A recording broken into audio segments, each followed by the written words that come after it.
Southeast businesses like this one in Dulwich have been bracing themselves for the slump. Today's bankruptcy figures have confirmed their worst fears. Here the workforce has been more than halved to 12, and now they confidently expect to be able to ride out the storm. But most people agree it's the service sector which will be worst hit. Most companies can't innovate.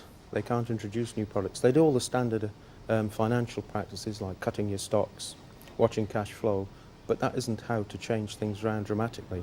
How to change things is to create new products. Unfortunately, because Britain is so service-based, they can't change.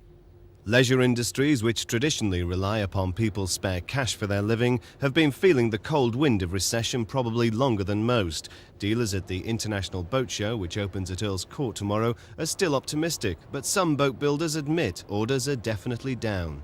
Since July, though, we've seen a tail off in the order situation in the UK market.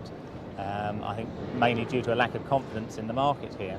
It's generally the level of orders, I think. People are tightening their belts. We've learnt over previous recessions, and they're taking the right steps at the right time to make sure that they stay in business and will stay in business over the next 12 months. Likewise, the luxury end of the car market is suffering, with Porsche sales down 16% on last year. For the British distributors based at Thiel in Berkshire, the downturn has meant laying off 36 staff. I think that we have set ourselves very modest sales targets for this coming year, which will in fact see us sell some 300 less cars than we in fact did in 1990. Across the southeast, the picture is equally gloomy. At its factory plant in Basildon, Ford's today laid off 700 assembly workers until the end of the week. The company says it's been the victim of a worldwide slump in orders. It's a slump which the CBI says will only get worse.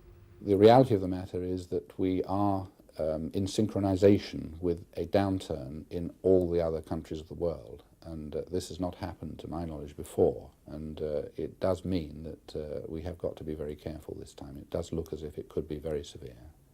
The latest figures show that of all the businesses which collapsed during 1990, nearly half, that's just under 11,000, were based in the southeast, and that twice as many companies are failing now than 10 years ago. It's the southeast which boomed the most during the 80s and which now has the furthest to fall, the only consolation being it should be the first to recover. We are certainly, I think, in the southeast of England in quite an advanced stage of the recession now, and consequently, having gone into recession earlier than the rest of the country and perhaps earlier nationally than other countries, we should be coming out before other countries.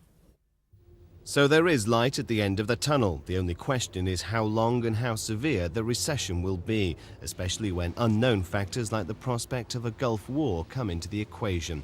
Rob McBride for Thames News.